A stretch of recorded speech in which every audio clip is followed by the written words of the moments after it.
punto de hoy, no sé si usted recordará lo que salió en el boletín. La parte de hoy dice taller número 4, de los temas a tratar, puntos importantes en el liderazgo, que estaremos analizando varios. ¿Cómo y a quién escoge Dios para que le sirva? Y los 5 principios de liderazgo que Dios le dio a Moisés. Estaremos analizando esto, me imagino de una manera un poquito acelerada, porque el tema es muy amplio, pero lo bueno es que usted podrá revisar el material y profundizar allí. Recuerde, cada semana se le va a repartir un material y esperamos que usted lo revise, que lo analice, que lo estudie, que lo asimile. No es solamente escucharlo en un rato y ya pasó, no, sino que aprovechemos el tiempo durante la semana para tratar este material. No sé aquí cuántas personas podrán haber que han querido en alguna oportunidad servir a Dios. Han querido servirle, pero se han sentido quizás incapaces de servirle. Se han sentido con poca fuerza. Se han sentido que no están con la competencia adecuada para hacer una obra para Dios como Él ha querido que sea hecho. ¿Alguien se ha sentido alguna vez como, ay Señor, yo quiero, pero levántela, porque yo también? Es decir, seamos sinceros, porque la primera parte que vamos a estar mirando en este día va a tratar precisamente con nuestras debilidades.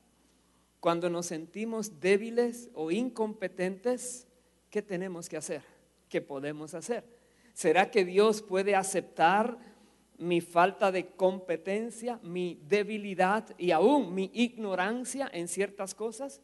¿Será que Dios puede hacer algo con uno que no se siente con todas las fuerzas para hacer algo? ¿Será? Estaremos mirando eso, porque la Biblia habla de que Dios busca y usa personas débiles, personas que no están apoyados en su sabiduría o en su fortaleza o en su pericia o conocimiento. Dios normalmente busca personas débiles, personas que se sienten inestables para poder hacer la obra de Él. Y usted dirá, eso no puede ser, es ilógico. Lógico, yo sé que es ilógico, pero es que Dios no quiere nada nuestro que le empañe la gloria de Él.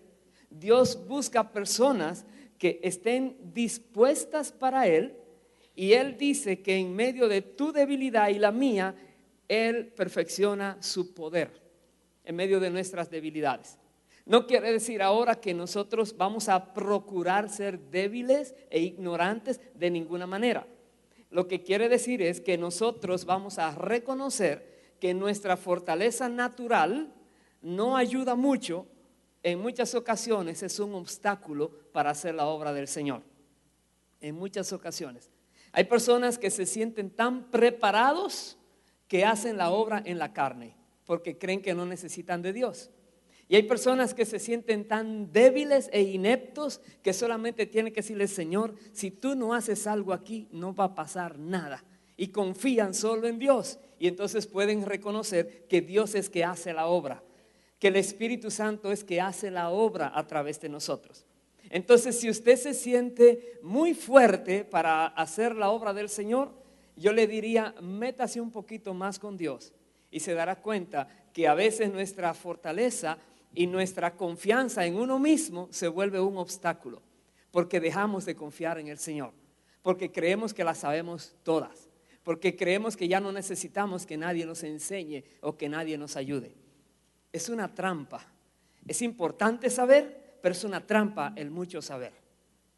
Sí les digo, la Biblia habla de que Dios usa instrumentos débiles, limpios pero débiles.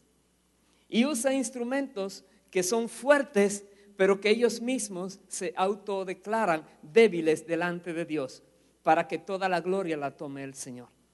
Y nosotros vamos a ver dentro de los ejemplos, personas que Dios usa. Está el apóstol Pedro, está el apóstol Pablo, está Moisés. Vamos a estar mirando esos 3 ejemplos en esta noche.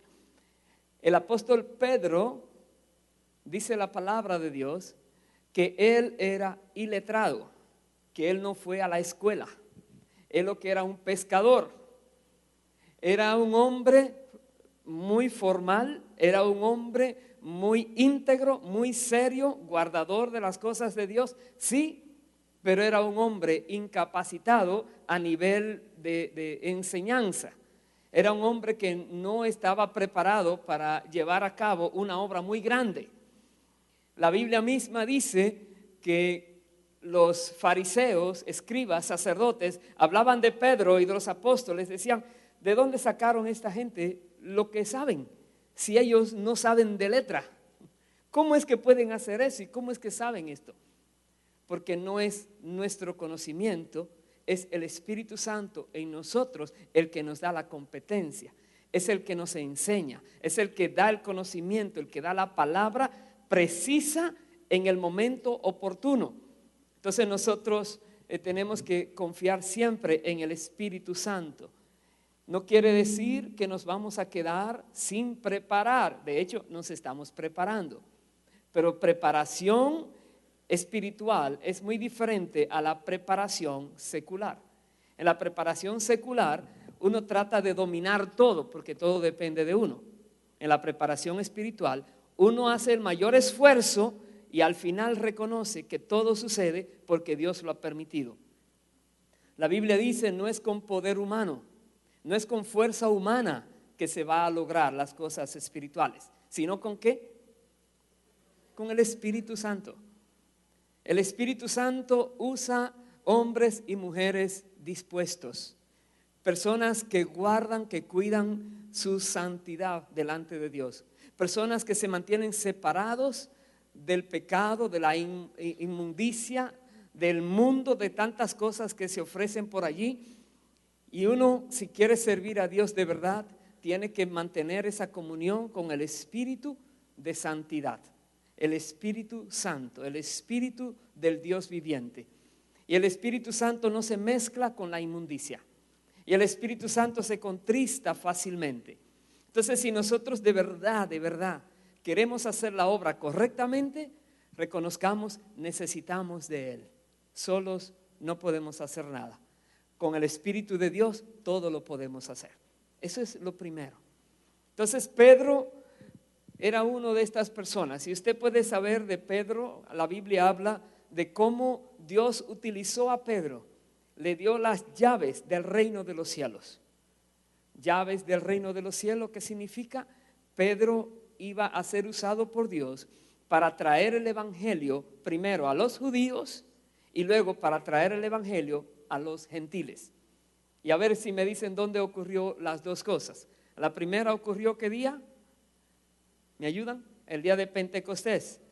Que Pedro fue el que dio el mensaje a los judíos de qué es lo que significaba eso que ellos estaban mirando que pasaba.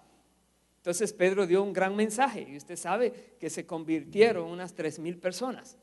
Pero luego, esto era a los judíos, a los gentiles, Pedro también fue usado por Dios para que llevara el evangelio a los gentiles. A ver, ¿cuándo pasó eso? Cuando Cornelio, perfecto, en la casa de Cornelio. Pedro, cuando fue a predicarles a ellos, el Espíritu Santo se derramó sobre los gentiles. Y ahí vino la sorpresa.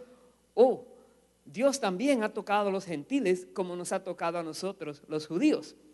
Pero Dios usó a Pedro porque una vez Jesús le había dicho, tú eres Pedro, y porque recibió la revelación, usted conoce la historia en Mateo 16, porque recibió la revelación de que Él era el Cristo, el Hijo del Dios viviente. ¿Qué le dijo a Jesús? Tú eres Pedro, y sobre esa revelación, sobre esa roca, yo voy a edificar mi iglesia. Sobre la revelación, ¿cuál era la revelación? Que Él era el Cristo. La revelación que recibió Pedro es que Jesús, el que estaba caminando con ellos, era el Cristo. Era aquella persona que estaba profetizada que iba a venir a la tierra y que era el Hijo del Dios viviente en la tierra. Recibió esa revelación y allí Jesús le dijo, te daré las llaves del reino de los cielos. Y sabemos que Pedro la usó tremendamente en milagros, en señales, en prodigios. La manera que el Espíritu Santo lo utilizó fue maravilloso. Pero ahí tenemos a Pedro de pescador, ahora alguien que tiene que meterse con Dios porque la tarea es muy grande para él hacerlo. Pero ¿qué me dice de Pablo? Pablo era una persona bien educada a nivel de letras, a nivel de la ley, a nivel de las cosas que se exigían en el fariseísmo. Muy bien educado. Si usted recuerda, ¿quién fue que educó a Pablo? Gamaliel. ¿Quién era Gamaliel? Uno de los del Sanedrín que eran muy importantes, muy respetado, un gran maestro, y Pablo fue educado por él. Quiere decir que Pablo, como discípulo de Gamaliel, era un hombre, digamos, un doctorado podría tener. Pero ¿qué pasó ahora? Tenemos a Pablo siendo un hombre bien preparado. Pero ¿en qué área estaba preparado Pablo? En la religión judía, ¿verdad que sí? Pablo dice, yo soy judío de judíos. ¿Qué más decía? Fariseo de fariseos, de la tribu de Benjamín, y empezaba a hablar que él era un hombre en celo, perseguidor de la iglesia, un hombre irreprensible en cuanto a la ley, es decir, un hombre intachable. Si tú fueras a elegir a alguien para hacer una obra, normalmente en la carne buscamos donde mejor está capacitado a nivel espiritual, allí yo lo pongo a trabajar. ¿Sabes que Dios eligió a Pablo no para hablarle a los judíos, que estaba muy bien capacitado, sino para hablarle a los gentiles, que a los gentiles no le importaba nada de lo que Pablo supiera de judíos? Pero entonces Dios usó a Pablo para llevarle a los gentiles, y ahora sí, ¿qué le voy a hablar a los gentiles? No sé, Señor, tengo que depender de ti. Me meto contigo, me voy al desierto, estoy esperando que me des la revelación porque mis conocimientos no me sirven aquí. No me sirven. ¿Cómo yo voy a llevar el mensaje de salvación a un pueblo que ni siquiera cree en Dios? Tremenda tarea le tocó a Pablo. Entonces Dios usó a Pablo siendo muy bien preparado para darle una tarea donde él no estaba preparado. ¿Cómo la ves? Se ve entonces que Dios no está solamente esperando que nosotros nos preparemos para entonces podernos utilizar. Él quiere que nosotros nos dispongamos para entonces Él prepararnos en lo que nos quiere utilizar. Es muy importante esto. Muchas personas que, digamos, tienen carreras en la universidad, o que son muy bien preparados en algún área, o que tienen mucho dinero, o que tienen muchas relaciones, muchas veces ese dinero y esa carrera y esas relaciones no le dejan progresar en el evangelio. ¿Por qué? Porque se ponen orgullosos. Creen que porque tienen ganado algo en esta tierra, ahora Dios tiene que progresarlos a ellos. Y no es así. Dios nos quiere débiles. Dios nos quiere dispuestos. Dios nos quiere personas que le dicen, Señor, yo no puedo solo. Necesito de tu ayuda. Espíritu de Dios, ven, ayúdame, dirígeme. Por eso es que la Biblia dice que no es con fuerza ni con poder, es con su Espíritu. Amén. Ay, Señor. Nosotros normalmente buscamos personas capacitadas para determinadas funciones. Y si es a nivel secular, está bien, claro. Pero si es a nivel espiritual, tienen que estar capacitadas espiritualmente. Y la única persona que capacita espiritualmente, ¿quién es? El Espíritu Santo. Es el único que nos puede capacitar espiritualmente. Así es que si usted se siente débil, si usted es de las personas que dice, no puedo hasta que me prepare bien, yo le diría, quizás está por dar pasos muy avanzados y no ha empezado el primero, que es al pasito, dependiendo de Dios. Decirle, Señor, cuenta conmigo, aquí estoy. a donde quieras, en lo que quieras, aquí estoy. Y luego que aquí estoy, prepárame, Señor, en lo que me quieres utilizar. Y la preparación Dios la va a dar. Dios la va a dar. Es maravilloso. La Biblia dice, Pablo decía que nuestra competencia, decía él, proviene de Dios. Él no decía, mi competencia proviene de Gamaliel, que me hizo competente. No, mi competencia, ¿de quién provenía? De Dios. El que llamó, respalda. El que llamó, equipa. El que llamó, prepara. Si Dios te ha llamado a hacer algo, puedes tener la convicción 100% segura de que Dios te va a preparar en el llamado que te está haciendo. Entonces, lo de ser débil puede ser una gran ventaja si hay humildad allí. Si reconocemos nuestra debilidad, puede ser una gran ventaja porque ahora no hay orgullo que se interponga en lo que Dios quiere hacer. Pero si creemos que somos fuertes y que denme a mí la obra, que yo me encargo, mejor no le den nada porque va a fracasar. Porque quiere levantar algo en su fuerza y en su carne, y con Dios no es así. Dios busca personas que se humillen delante de Él, que reconozcamos que no sabemos nada comparado con la gran sabiduría de Dios, que reconozcamos que Él es el único que puede mirar dónde debemos ir correctamente y nos lleva de la mano, nos dirige. Pero Dios es invisible. Sus ángeles nos dirigen de manera invisible. Su espíritu nos dirige de manera invisible. Es por los ojos de la fe, es creyéndole a Él y obedeciéndole que nosotros llegamos a camino seguro. Entonces, ¿qué necesitamos para poder ser usados por Dios y tener éxito? A ver, ¿qué necesitamos? Disponibilidad. ¿Y qué más? Humildad. ¿Para qué? Para que el Espíritu Santo pueda hacer su obra en nosotros. Eso es lo primero. Recuerde, Dios usó a Pedro, Dios usó a Pablo, pero ambos eran débiles en las áreas que Dios los usó. Dios usó a Pedro para que le enseñe a los sacerdotes y a los escribas y fariseos. Y Dios usó a Pablo no para que le enseñe a ellos, sino que le enseñe a aquellos que no les importa nada de la ley ni de los profetas. Y tremenda prueba, tremendo reto. Pero hay una persona más y es Moisés. Moisés, todos sabemos la historia.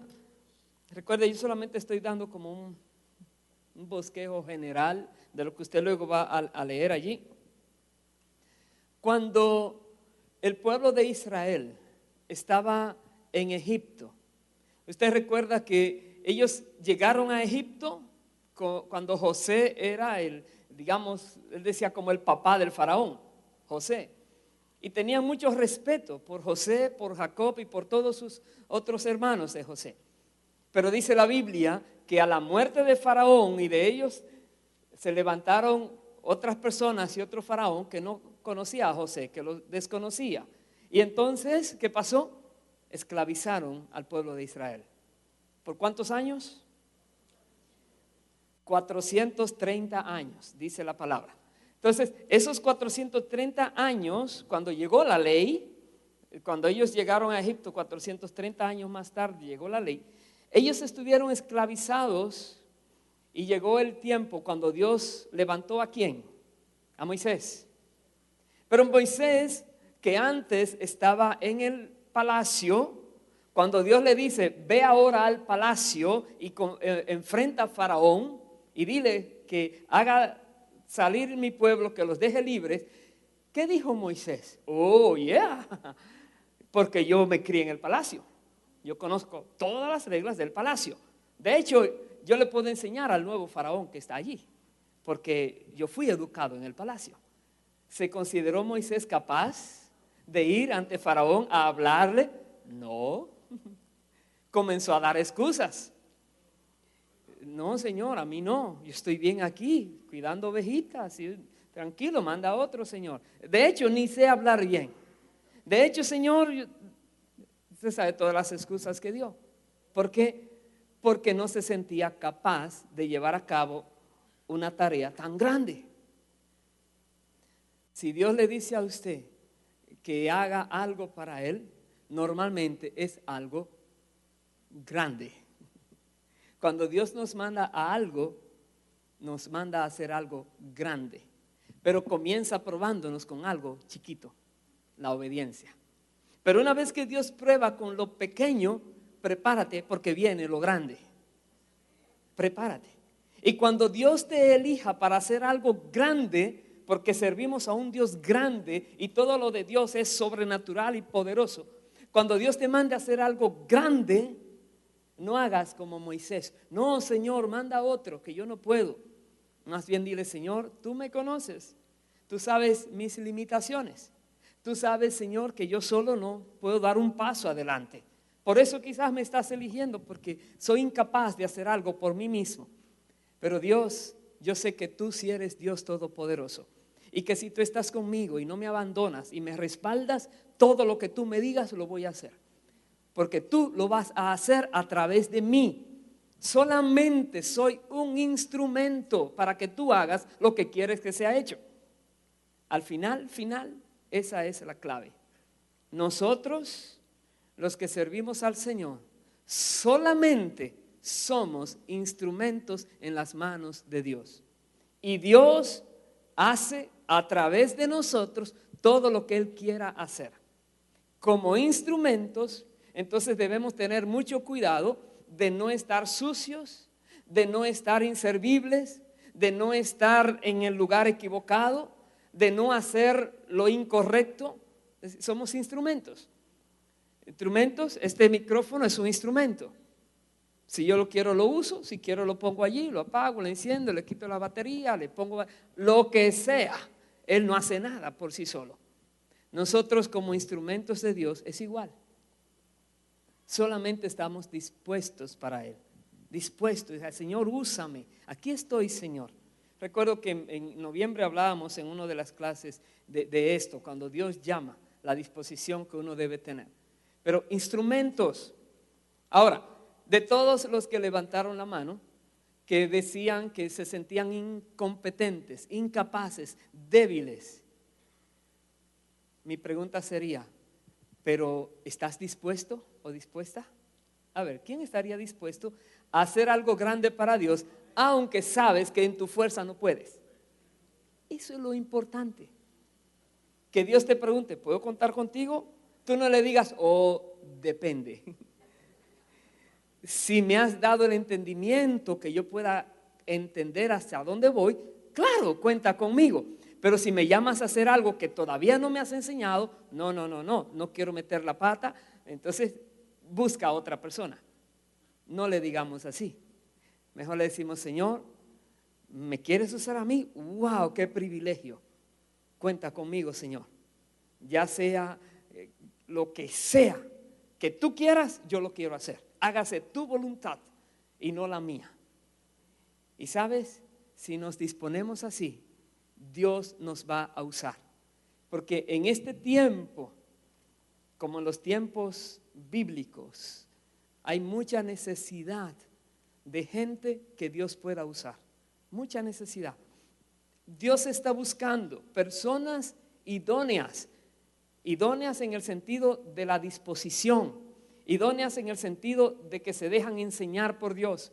Idóneas en el sentido de que pueden hacer lo que Dios le diga porque saben que no es con sus fuerzas, sino con Dios que los va a hacer. Idóneas de ese sentido. Dios está buscando gente. Personas que no se lleven la gloria. Personas que cuando Dios haga algo diga, oh, es que me tenía que usar a mí, porque ¿a quién más va a usar? No. Dios usó una vez una burra para hablarle a un profeta. Dios usa lo que Él quiera. Dios usó una piedra para sacar agua de esa piedra. Dios es Dios. Dichosa la persona que Dios quiera usarle. Dichosa la persona que Dios mire para darle el privilegio de usarle. Dichosa.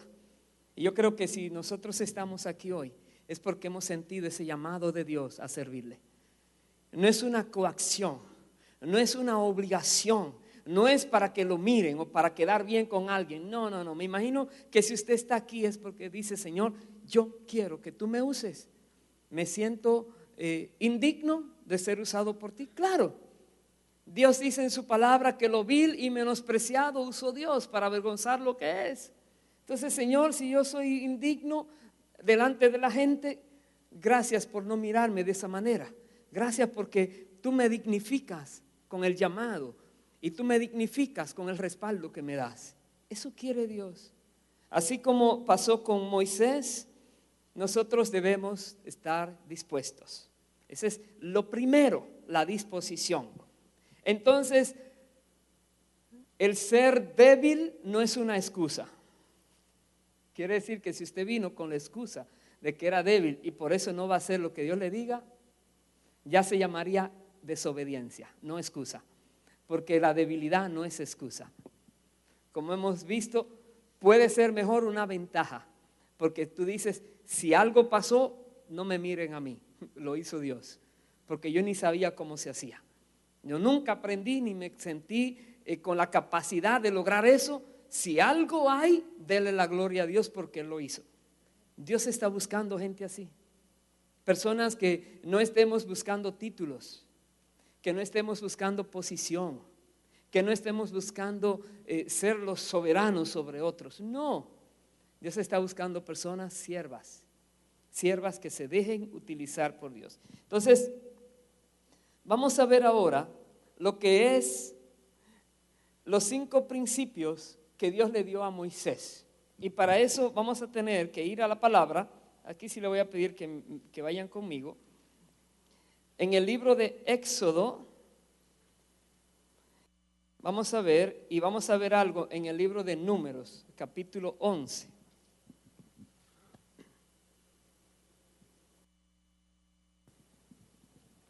Éxodo 18. Veamos allí. Aquí está la historia de una visita que hizo el suegro de Moisés a Moisés. Una visita. Y en esa visita están los principios que vamos a analizar. En esa visita. Pero primero busque Números capítulo 11. Primero. Números capítulo 11. Versículos 14 al 17. Números 11, 14 al 17. Aquí tenemos a Moisés, pero sumamente agobiado por la cantidad de trabajo que hay. Sobrecargado, abrumado. Dice Moisés, entonces Jehová dijo a Moisés, el 14 dice, Moisés dice primero, no puedo yo solo soportar a todo este pueblo que me es pesado en demasía. Y si así lo haces tú conmigo, yo te ruego que me des muerte, si he hallado gracia en tus ojos y que yo no vea mi mal. Ay, Señor. Moisés, después de abrir el mar rojo y después de ver los milagros de Dios diario, cómo Dios les da el maná, los alimenta, los cuida, la columna de fuego cada noche, en la nube cada día, Dios hablando con Moisés. Y llegó un momento donde la presión del ministerio era tan grande que Moisés dijo, Dios, mátame ya, yo no puedo más. Este pueblo es demasiado pesado para mí. Él una vez le dijo, ¿acaso habré yo parido toda esta gente? No, ellos no son hijos míos. ¿Por qué tengo yo que estarle dando tanto y sufriendo tanto por ellos? Personas que no cogen enseñanza, duros de servir, tercos de corazón. Por más que Moisés les hablaba, ellos al final hacían lo que querían y llegó un momento de desesperación. Y Moisés se desesperó y estaba hablando con Dios. Y aquí dice la palabra que entonces Dios le dice, el versículo 16, entonces Jehová dijo a Moisés, reúneme 70 varones de los ancianos de Israel. Escuche bien, dice que tú sabes que son ancianos del pueblo y sus principales. y tráelos a la puerta del tabernáculo de reunión y esperen allí contigo. Y yo descenderé y hablaré allí contigo y tomaré del espíritu que está en ti y pondré en ellos. Y llevarán contigo la carga del pueblo y no la llevarás tú solo. Es tremendo, porque Dios se da cuenta de la carga que tiene Moisés. Y en lugar de decirle, Moisés, ¿tú lo pediste? Pues así hecho, ¡pah!, muere. No, mejor dice, Moisés, te voy a ayudar un poco. Voy a quitar de la carga que tú tienes, pero tú me vas a elegir las personas. Dios no dijo aquí, elígeme a fulano, fulano y fulano. No, Él dijo, elige tú. ¿Quién iba a elegir? Moisés. Moisés tenía ahora la tarea de buscar entre todas esas personas que estaban con él y mirar quién podría ser alguien que pudiera compartir el espíritu que había en Moisés en esa persona. Tremenda tarea. No es cualquier persona. No es, hagan una fila y los primeros 70 que lleguen, esos son. No. Dios dice, tú tienes que saber que son ancianos y príncipes. Son personas importantes, son personas sabias, son personas que realmente van a trabajar contigo. Tú tienes que saber a quién vas a poner a tu lado. Pero cuenta conmigo, diría Dios, yo voy a ayudarte a quitar la carga y a ponerla en ellos también. Cada líder en una obra, cada persona que viene a una obra y se pone a trabajar, es una persona que viene a quitarle carga al pastor o al encargado de esa obra. Cada uno de los servidores, si lo hacen de la manera correcta, apropiada, quitan cargas sobre el encargado de llevar delante de Dios una obra.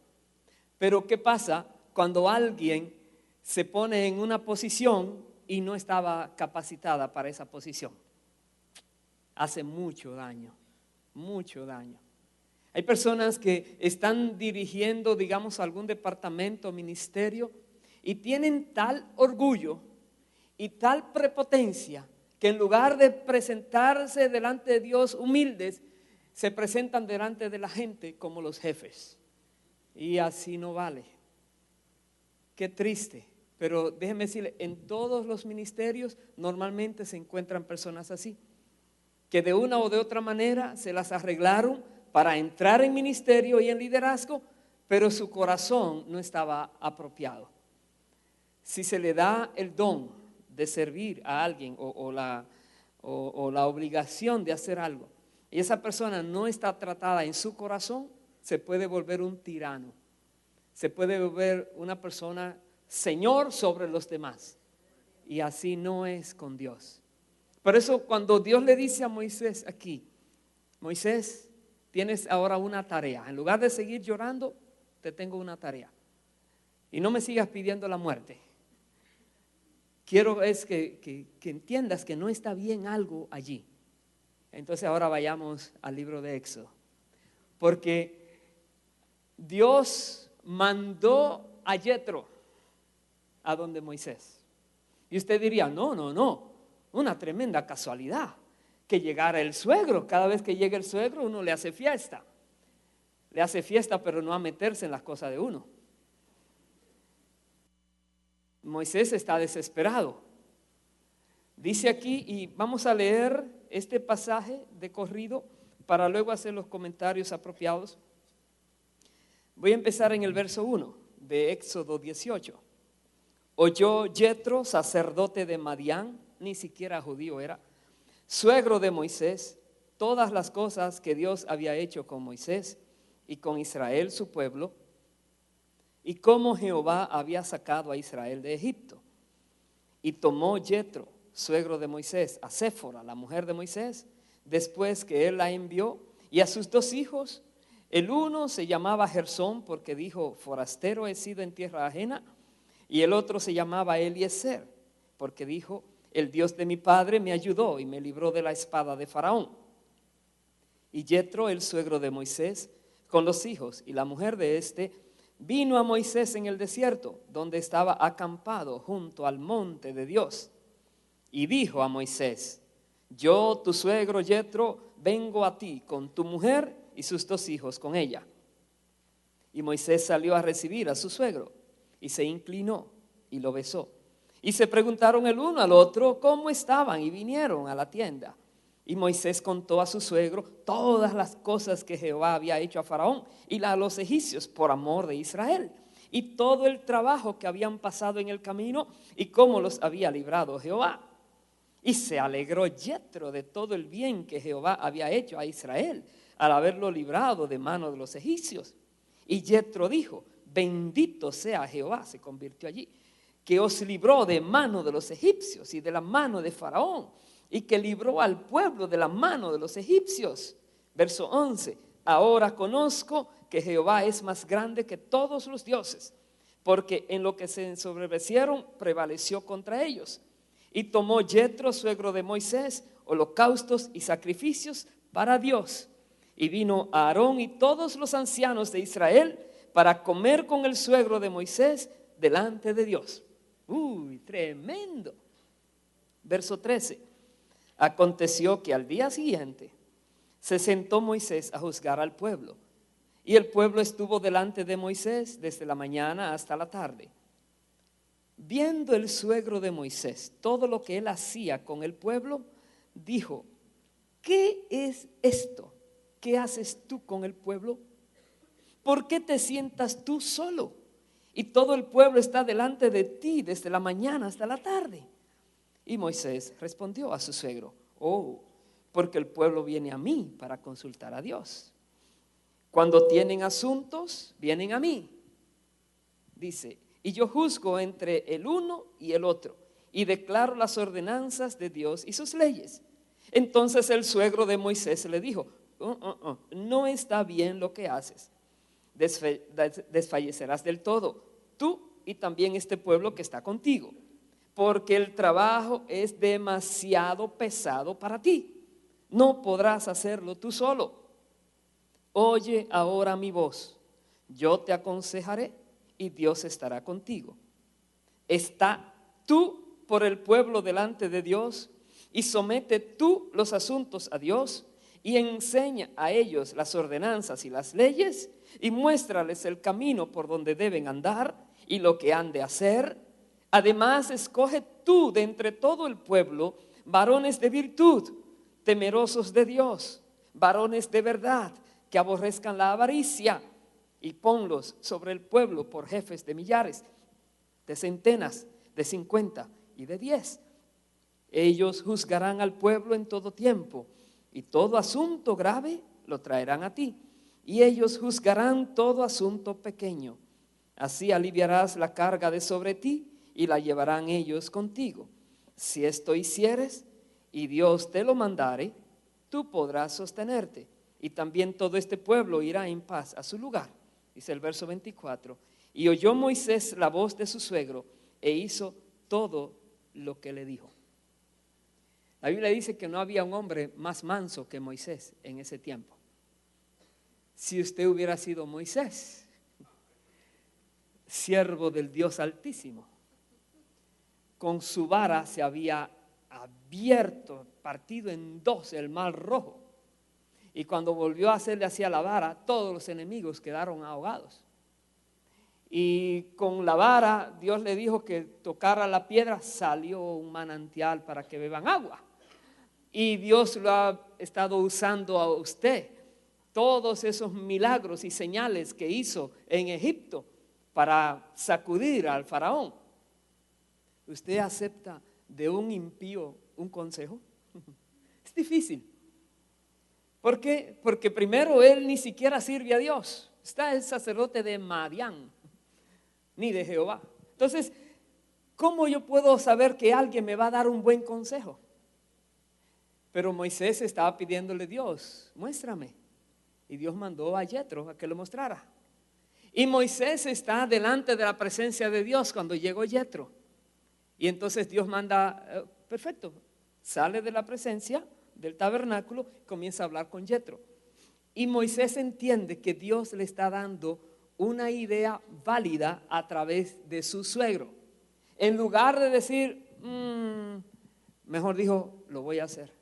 Yo le he pedido a Dios ayuda, Dios te ha mandado y lo que tú me estás diciendo tiene mucha lógica y lo voy a hacer. Hasta ahora no sabía quién puede hacerse jefe de millares, o de cientos, o de 50, o de 10, pero lo voy a buscar. Y comenzó Moisés a buscar personas y a nombrar personas y a preparar personas. Y déjeme decirle, y la carga se le quitó. Cada iglesia, y Nueva Vida no es una excepción en este caso, cada iglesia en la medida que va creciendo necesita obreros que puedan tomar carga, pero no es cualquier persona. Jethro le dijo aquí en el verso 21, escoge tú de entre todo el pueblo varones de virtud y temerosos de Dios. Primeros requisitos, de virtud y temerosos de Dios. No es una persona que tenga un mal testimonio, no se puede escoger. Tiene que ser una persona que tiene buen testimonio para con Dios y para con los de afuera, para con los de la iglesia y los que no vienen a la iglesia. Una persona íntegra. A veces es quizás la parte más difícil, encontrar una persona íntegra. La Biblia dice, hombre de virtud, ¿quién lo hallará? Hay que buscarlo, porque no están donde quiera. Quiera Dios que todos los que estamos aquí seamos hombres y mujeres de virtud, personas íntegros delante de Dios, íntegros delante de los demás. Dice temerosos de Dios, personas que realmente andan con el temor de Jehová, que no están ofendiendo a Dios, que no están haciendo cosas indebidas así por así. No, personas que andan con el temor de Dios, sabiendo que Dios los está observando, que Dios los está mirando, que Dios está probándolos, todo delante de Dios. ¿Qué más dice?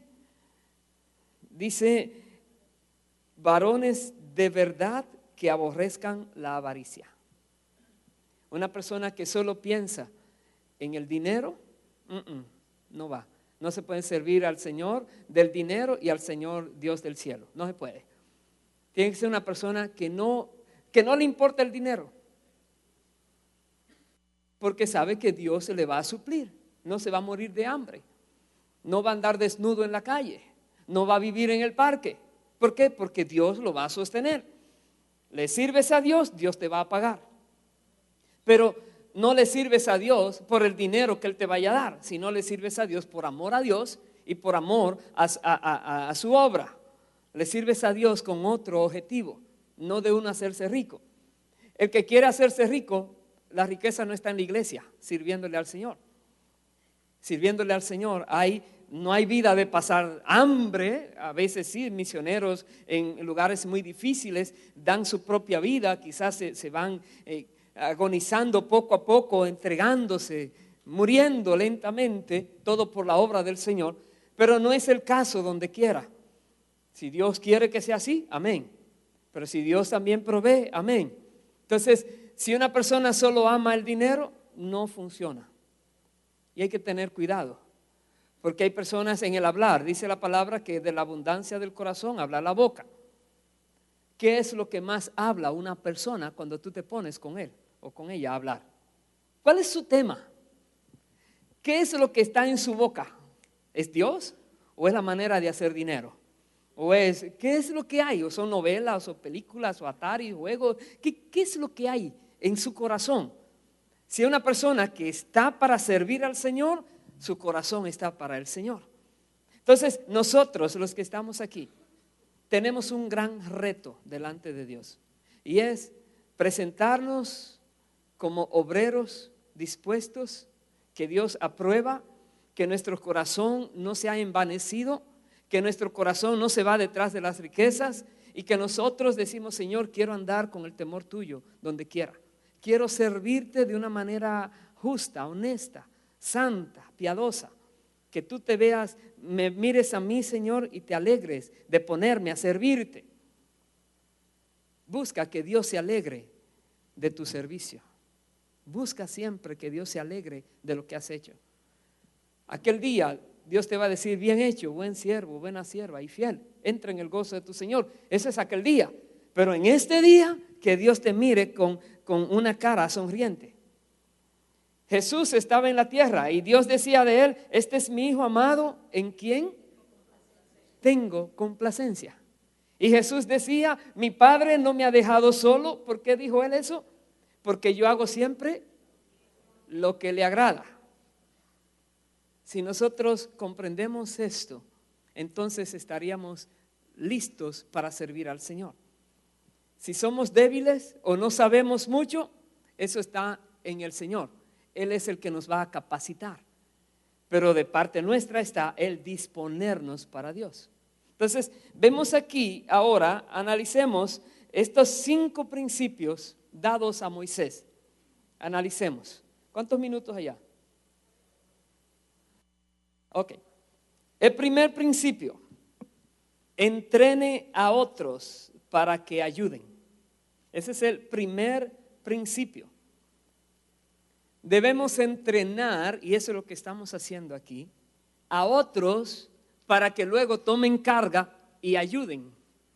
Si el entrenamiento se hace para que sepan mucho, quedamos a la mitad del camino. Pero si el entrenamiento se hace para que sepan y trabajen, estamos bien. Entrenar a otros para que tomen carga de lo que hay que hacer. Les decía que toda obra en crecimiento siempre necesita obreros, siempre. Veo la iglesia Nueva Vida en el nivel que Dios nos tiene ahora mismo. Tiene muchos obreros, gracias a Dios por todos los obreros y servidores que hay. Pero faltan muchos todavía, porque la obra se sigue expandiendo. Y cada día vienen personas nuevas con nuevas necesidades. Y cada día o de tiempo en tiempo Dios trae nuevas ideas que se deben realizar. Y alguien tiene que hacerlo. Pero entonces ahí está, ¿dónde están los obreros? Los que están se pueden cansar, se pueden agotar, se pueden quemar. Ya están con las manos llenas, no pueden coger más. Necesitamos nuevos obreros. Jesús dijo, la mies es mucha. Pídanle al dueño, señor de la mies, que mande obreros. Que mande obreros. Ahí estaban los apóstoles, eran obreros. Ahí estaban los 70, eran obreros. Pero es que requiere mucho más de esos 12 y de esos 70. Por eso le decimos al Señor, Señor, envía obreros. Yo tengo la esperanza y el anhelo, y es mi oración, que si usted está aquí hoy, usted sea un verdadero o una verdadera obrera de Dios. Alguien dispuesta para dejarse usar por Dios. Alguien que busque ver la gloria de Dios, al Señor siendo glorificado a través de tu vida. Quiera Dios que sí. Si ya estás sirviendo al Señor, que Dios pueda mostrarte algo nuevo. Que Dios pueda mostrarte ahora una nueva dirección más amplia. Que Dios pueda usarte mucho más de lo que te ha usado. ¿Por qué? Porque estarás siendo mejor preparada, mejor preparado en lo que Dios quiere. Si te estás dejando usar por Dios ya. Si estás en algún cargo y sientes que no hay movimiento, que no desarrollas como debieras, que no se ve que tu posición o tu ministerio está avanzando, yo te diría, revísate. Revísate a ver si los principios que estamos mirando y que vamos a seguir mirando aplican para ti. Muchas veces hay personas que están años haciendo algo y no se ve el fruto. ¿Por qué? Analícese, porque en Dios hay fruto. Y Dios quiere que el fruto permanezca, que no se muera, que no se caiga. Hay que saber dar fruto. Entonces, el primer principio es buscar personas y entrenarlas. ¿Para qué? Para que ayuden. No solamente para que sepan, porque el conocimiento envanece. Eso es algo muy delicado. Si uno solamente sabe, se vuelve vano. Sabe mucho, pero no hace nada. Dios le decía una vez a Timoteo, Pablo le decía, lo que has oído de mí, eso busca, ¿a quién? Personas, vamos a buscarlo. Ese está en 2 de Timoteo, creo que 2:1 o 2:2 por ahí. El consejo de Pablo a Timoteo, 2 de Timoteo, capítulo 2, versículo 2, dice, lo que has oído de mí, ante muchos testigos, esto encarga a hombres fieles que sean idóneos para enseñar también a otros. Hay que buscar hombres fieles que aprendan y que esas personas sigan enseñando. Si en el cristianismo no se hubiera dado la enseñanza de uno hacia otro, hace tiempo que se hubiera terminado todo, que se hubiera parado. Pero gracias a Dios que en el cristianismo por todos los siglos siempre hay personas que buscan entrenar a otros. Y ay, murió el pastor, sí, pero dejó entrenado otros. Y luego esos murieron, sí, pero dejaron entrenados otros. Y así se va pasando de generación en generación la palabra. Y siempre hay luz en medio de la oscuridad del mundo. Siempre hay cristianos. ¿Por qué? Porque alguien tomó la delicadeza y el tiempo de entrenarlos. Pero tienen que ser gente idónea. Tienen que ser personas que puedan hacer lo mismo más adelante. Si una persona sabe mucho y se queda con el conocimiento, cuando se muera va a la caja del conocimiento y nadie más lo va a utilizar. Pero si usted permite que otros sepan lo que usted sabe, déjeme decirle, el conocimiento sigue afuera aunque usted se vaya. Sigue dando fruto. Jesús dijo, lo que de gracia has recibido, no dice guárdatelo, cómetelo, dalo de gracia a otros. A otros, llévaselo a otros. Piensa en el que no sabe y busca enseñarle. Lógico, tienen que ser personas idóneas. Hay gente que no quiere aprender. Hay gente que sabe tanto que no quiere aprender más. Y hay gente que no sabe nada que no quiere aprender. Es verdad. Entonces hay personas que saben algo y dicen, pero yo sé que necesito más. No para envanecerme, llenarme de conocimiento, sino porque quiero prepararme mejor para servir mejor. Y eso es clave en lo que nosotros estaremos mirando. Entonces, lo que se da aquí en el primer principio es que cada uno enseñe a alguien. Cada uno enseñe a alguien. Hay una tabla que usted va a tener en el material que se le va a repartir, donde si una persona entrena, y lo voy a hacer un poquito, solamente para la idea. Si una persona en un año entrena, voy a poner aquí cantidad de personas. En el primer año usted busca a una persona para entrenarlo bien entrenado.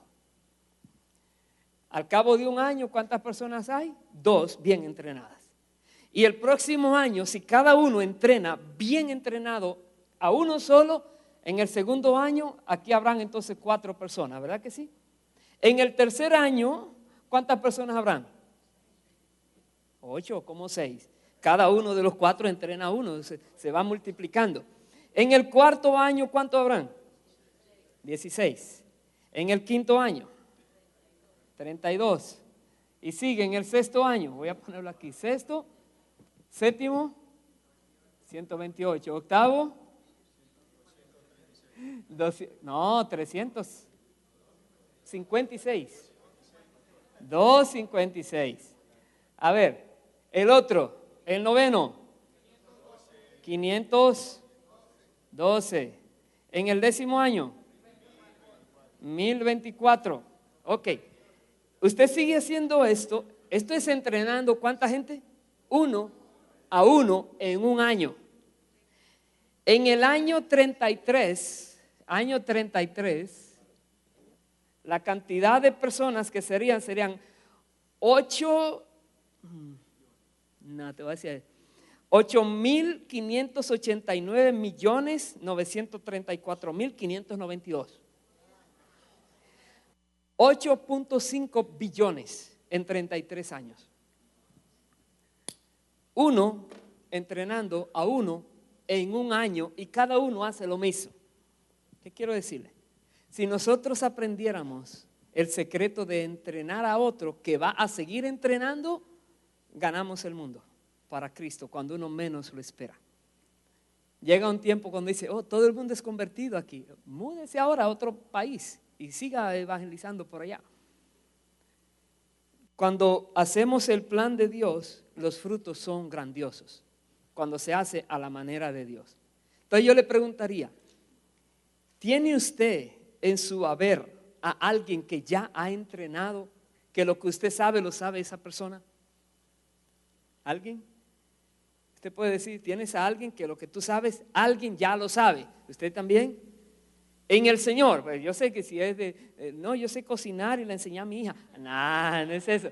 Es de las cosas de Dios para que se multiplique. Amén, qué bueno. Entonces, es importante que no pares allí, sino que sigas entrenando cada año a alguien más. No tengas un Timoteo, ten un Timoteo cada año, es otra cosa. Si tienes 30 años de cristiano, tienes 30 Timoteos. Amén, ¿verdad? Es la manera, no parar de entrenar y hacer que ellos sigan entrenando también. Y tú dirás, ¿y luego quién va a darle cuentas a quién? A Dios todos le damos cuentas. Porque llega un momento en que se pierde el control aquí, se pierde. Pero la cosa no es controlar, Dios es que controla, no nosotros. Nosotros tenemos que hacer lo que Dios quiere que hagamos. Pero tenemos que mirar algo también. Debemos aprender a dar fruto y que el fruto ¿qué? Permanezca. Jesús dijo, los he puesto para que vayáis y llevéis fruto y el fruto permanezca. Entonces vamos a hablar un poquito de lo que es entrenar a alguien para que dé fruto y que ese fruto permanezca. Y eso lo vamos a hacer en la otra vuelta, porque tienen que cambiar el CD ahora, ¿amén? Entonces, es la hora de que usted se ponga de pie y pueda relajarse un poquito.